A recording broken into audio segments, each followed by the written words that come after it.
Bismillahirrahmanirrahim. Assalamualaikum warahmatullahi wabarakatuh.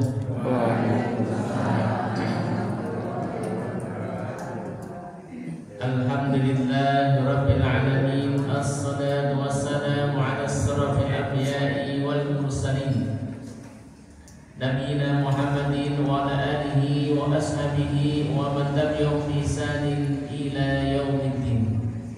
Allah Ta'ala berkata karim, ya ayyuhalladzina amanu taqullaha haqqa tuqatih wa la tamutunna illa wa antum muslimun. Rabbi ishrah li sadri wa yassir li amri wahlul 'uqdatam min lisani yafqahu qawli, amma ba'du. Bapak Ibu jamaah kaum muslimin rahimakumullah. Alhamdulillah kita mengucapkan syukur wonten sadaripun Allah Subhanahu wa taala ingkang tansah paring nikmat rahmat saha hidayah. Wonten kesempatan saten menika kita saged sareng-sareng rawuh wonten ing masjid ingkang sae menika sampun pengawasan menjelang buka puasa. Selawat umat di sana mugi tansah kunjung katemu dumateng Kanjeng Nabi Muhammad sallallahu alaihi wasallam, kepada keluarga, kepada putra sahabat, dan mudah-mudahan mendapatkan syafaatnya nanti di hari kiamat. Amin Allahumma amin. Bapak Ibu jamaah ingkang tansah kula hormati, ana sekalipun hadis dipun riwayataken Imam Tirmidzi. Rasulullah SAW mengatakan, "Thalathun la turaddu da'watuhun." Wonten tigang tiyang, wonten tigang golongan ingkang boten dipun tolak donganipun. Ingkang sepisan yang pertama, as-shaimu hatta yuftir. Orang yang berpuasa sehingga dia berbuka. Jadi Bapak Ibu dari pagi subuh Bapak Ibu sampai nanti menjelang buka puasa itu doanya mustajab bagi orang-orang yang berpuasa. Belum panjenengan Bapak Ibu itu doa yang mustajab, monggo dipersempataken Bapak Ibu. Bisa doa di sepanjang waktu menika atau nanti menjelang buka puasa atau setelahnya. Kalau panjenengan bisa berdoa minimal doa sapu jagat. Tunggu sapu jagat itu pripun? Rabbana atina fid dunya hasanah wa fil akhirati hasanah wa qina adzabannar. Atau doa kita doakan diri kita dan orang tua kita. Allahumma firli wa li walidayya warhamhuma kama rabbayani shaghira. Kalau sempat doakan anak-anak kula panjenengan Bapak Ibu, Rabbi habli minas sholihin, ya. Jadi Bapak Ibu sempatkan doa, ya. Mohon kepada Allah, nyuwun dhateng Allah Subhanahu wa taala. Karena doanya orang yang berpuasa itu mustajab, ya, mustajab. Yang nomor dua Bapak Ibu, doa orang yang mustajab adalah al-imam al-adil, imam yang adil. Imam yang adil Bapak Ibu doanya mustajab. Apa hikmah, apa rahasia? Kenapa doanya imam yang adil adalah mustajab? Karena gini Bapak Ibu, imam seorang pemimpin ketika dia adalah orang yang adil, imamnya adil, imamnya jujur, boten korupsi, ning yo ngayomi masyarakat, maka kebaikannya akan dirasakan oleh banyak orang. Dalam hadis disebutkan khairun nas anfa'uhum linnas. Sebaik-baik manusia adalah orang yang paling banyak bermanfaat kepada orang lain. Nah, sehingga Bapak Ibu ketika seorang imam, seorang pemimpin kok berdoa dan dia adalah orang yang baik, orangnya jujur, orangnya takwa, orangnya adil, ya, orangnya baiklah pokoknya. Ketika dia berdoa maka doanya akan dirasakan kebaikannya untuk seluruh masyarakat. Ya. Maka nanti di hari kiamat Bapak Ibu ada 7 golongan yang akan mendapatkan naungan Allah. Yang nomor 1 adalah imam yang adil. imam pemimpin yang adil Bapak Ibu ya. Sehingga ini menjadi catatan yang luar biasa. Pelajaran datang Pulau Panjenengan, mari kita menjadi orang yang paling banyak bermanfaat kepada orang lain. Bisa manfaat dengan harta kita Bapak Ibu. Ingkang gadah harta monggo, mumpung wonten ing bulan Ramadan Bapak Ibu, kumpulkan saudara-saudara, anak-anak yatim, kita kasih, kita santuni. Panjenengan ingkang gadah harta berlebih Bapak Ibu, yang setiap tahun menghitung zakatnya, monggo dipun hitung duit niku, hartanya itu kalau sudah sampai nisab keluarkan zakatnya. Panjenengan gadah uang 100 juta Bapak Ibu, zakatnya 2,5 juta. Ya, itu harus dikeluarkan Bapak Ibu, itu wajib dikeluarkan. Jadi tidak boleh orang itu menumpuk-numpuk harta tidak mengeluarkan zakat, padahal dia adalah orang yang kaya.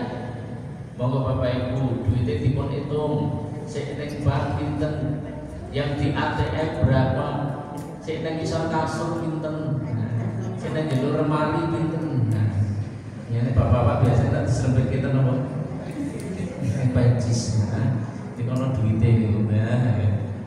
Dihitung Bapak Ibu ya. Kalau panjenengan punya usaha, berapa nilai usaha tersebut ya, maka dihitung Bapak Ibu semua ya, semua. Panjenengan nyimpen emas Bapak Ibu, emas antam misalnya pun 1 kilo misalnya ya. Nah itu dihitung Bapak Ibu ya, dihitung. Kalau dua sudah sampai nisab pinten 85 gram emas. 85 gram emas. Emas pinten ibu-ibu sak gramnya pinten? 1 juta ya, kita 1 juta. Berarti orang yang punya uang 85 juta sudah sampai nisab standar atau minimal dia harus keluarkan zakatnya 85 juta. Berarti kalau uangnya 90, 100 juta wajib ngetoki zakat. Ini zakatul mal Bapak Ibu. Zakat mal ya. Zakat mal, bukan zakat yang lainnya, bukan zakat profesi, bukan zakat fitrah, bukan zakat yang lainnya. Zakat mal Bapak Ibu ya. Setahun sekali Bapak Ibu dipun hitung ya. Adapun panjenengan ibu-ibu yang punya perhiasan, memang ulama ikhtilaf ya, itu ada yang mengatakan tidak perlu dikeluarkan ya. Tapi yang disimpan Bapak Ibu, emas yang dipun simpen, maka dihitung itu menjadi harta kekayaan. Adapun rumah yang dipakai, mobil, motor yang dipakai untuk mira-miri tidak diikut tidak dihitung zakatnya. Nah, karena itu untuk sehari kasarnya ya. Ini Bapak Ibu. Nah, mumpung di bulan Ramadan, monggo kula panjenengan menjadi orang yang banyak bermanfaat kepada orang lain ya. Kumpulkan anak-anak yatim, fakir miskin, kita kasih ya, seperti itu. Atau kita kumpulkan silaturahim atau keluarga kita adakan, yaitu namanya silaturahim ya, seperti itu. Bapak Ibu yang mudah-mudahan dirahmati Allah SWT, itu yang kedua ya, yaitu pemimpin yang adil, imam yang adil. Yang nomor 3 Bapak Ibu, doa orang yang mustajab adalah doanya da'watul madlum, doanya orang yang teraniaya. Dungane wong sing teraniaya, ting sing terdolimi Bapak. Orang yang terdolimi itu doanya mustajab. Apa rahasia Bapak? Kenapa doanya orang yang terdolimi itu mustajab? Sampai Nabi Muhammad SAW mengatakan, ittaqu da'watal madlum. Hati-hati kalian dari doanya orang yang teraniaya, terdolimi, dirampas hartanya ya, disakiti hatinya ya, sering difitnah, itu namanya orang terdolimi, sering dirasani, sering dimusuhi padahal dia nggak salah. Ini orang-orang yang teraniaya, haknya nggak diberikan, seperti itu ya.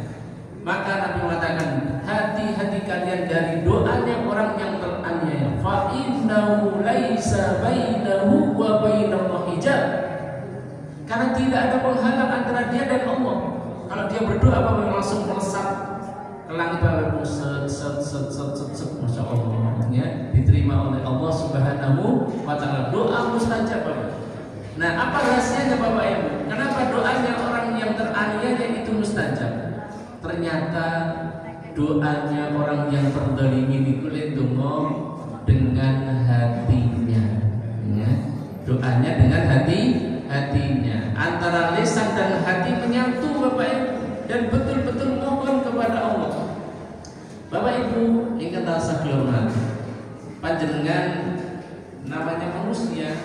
kadang ada masalah, kadang tidak.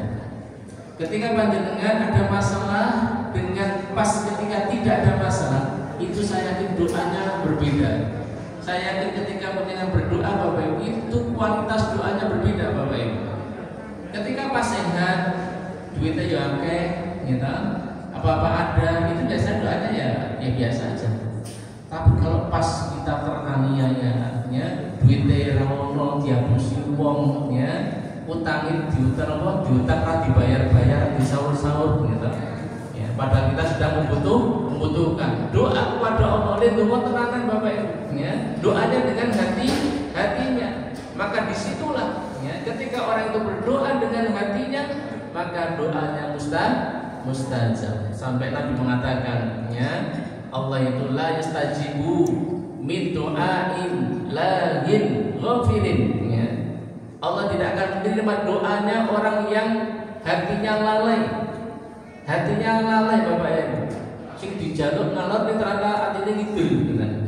Ini berbeda dengan apa yang kita panjatkan. Bapak Ibu yang mudah-mudahan dirahmati Allah Subhanahu wa taala, sehingga hati-hati dari berbuat zalim. Siapakah orang yang zalim Bapak Ibu? Karena nanti orang yang zalim, orang yang bangkrut di hari kiamat. Man ya'ti yaumal qiyamah bisolatin wa zakatin wa shaumin. Orang yang bangkrut, orang yang zalim, orang yang nanti datang di hari kiamat dengan membawa pahala puasa, membawa pahala poso, ya sergap ngaji, ya sergap sholat, ya sergap sedekah Bapak Ibu.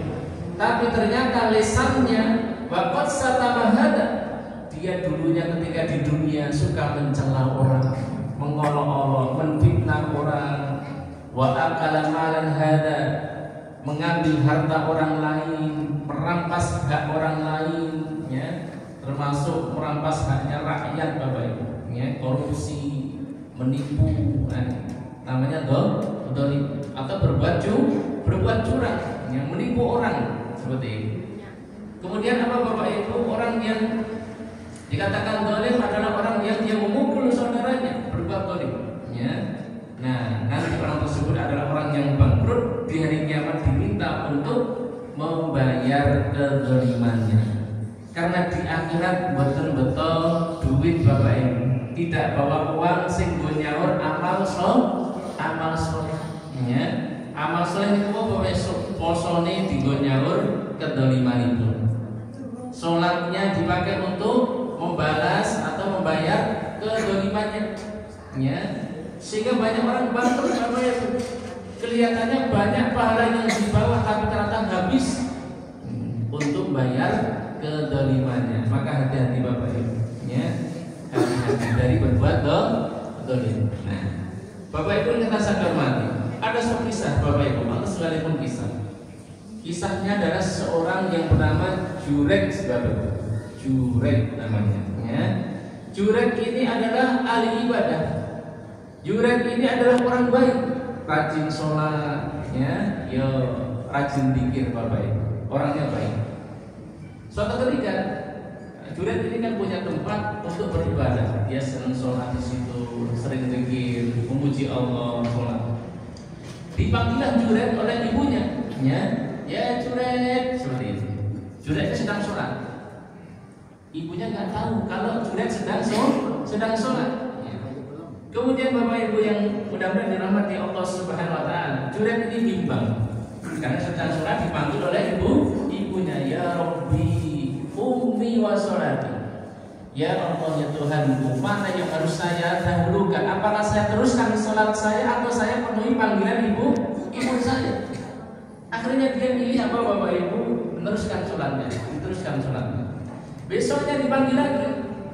Si Jurek ini sedang sholat lagi. Namanya sholat apa? Ibadah Bapak Ibu, senang sholat, senang dikir. Ini nggak kayak kita sekarang Bapak Ibu, dikit-dikit HP, ya, dikit-dikit WA Bapak Ibu. Dipanggil ya Pak Bulanan apa? WA. Jurek ini dipanggil sedang sholat Bapak Ibu. Lagi-lagi dia ragu, ya Rabbi, ya Allah, mana yang saya dahulukan, ummi wa sholati? Apakah saya penuhi panggilan ibuku atau saya teruskan sholat saya? Akhirnya diteruskan. Besoknya dipanggilan, ya. Dan Jurek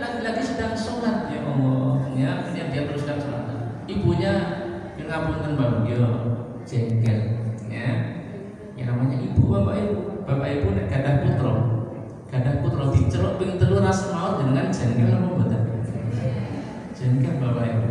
Ngopo sih bocah kok diceluk orang semawur gitu ya. Ya namanya orang tua wajar ya.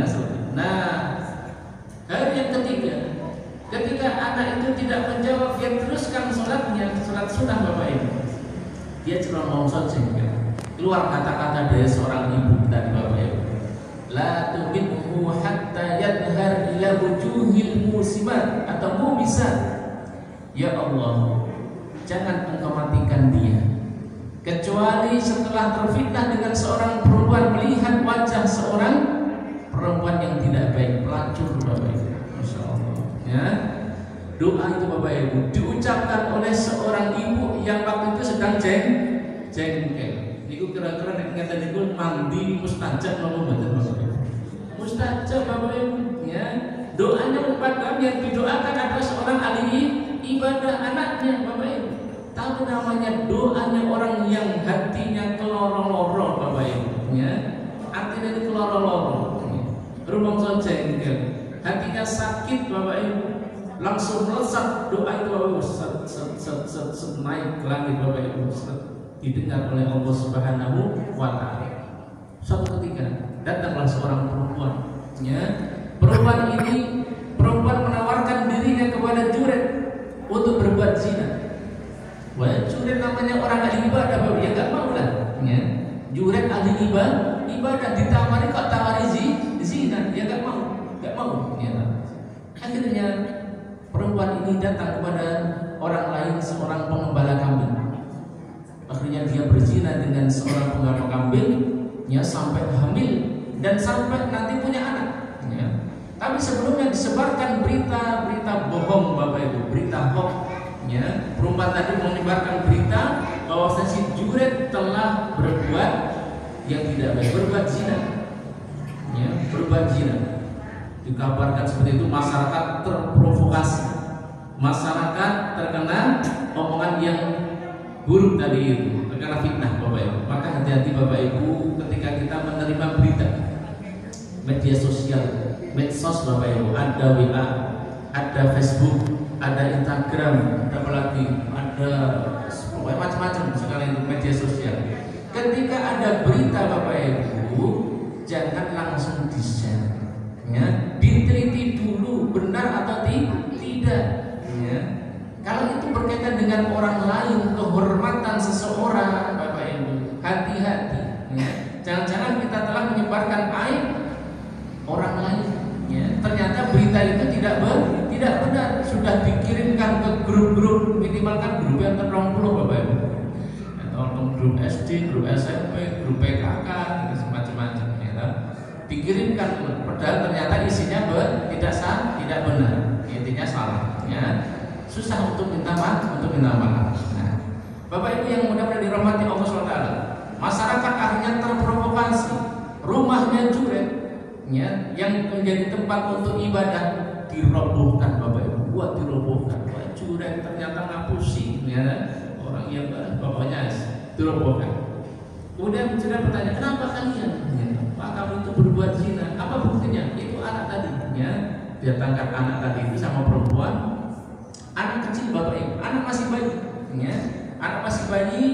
Kemudian Juret bertanya kepada bayi tersebut yang sebelumnya dia minta izin, saya mau sholat dulu ya. Dia sholat, mohon kepada Allah. Setelah sholat, anak tadi ditanya Bapak Ibu ya, ditusuk dengan jarinya pada bagian perutnya. Ditanya, siapa ayahmu, seperti itu. Sopo bapakmu? Karena Juret nggak merasa berbuat, nggak merasa berbuat zina, dituduh berbuat zina ya. Ternyata anak tadi bisa berbicara, dan ini salah satu anak Bapak Ibu yang ketika masih bayi bisa berbicara. Ada 3 Bapak Ibu yang anak kecil bisa berbicara. 1, Nabi Isa. Nabi Isa Bapak Ibu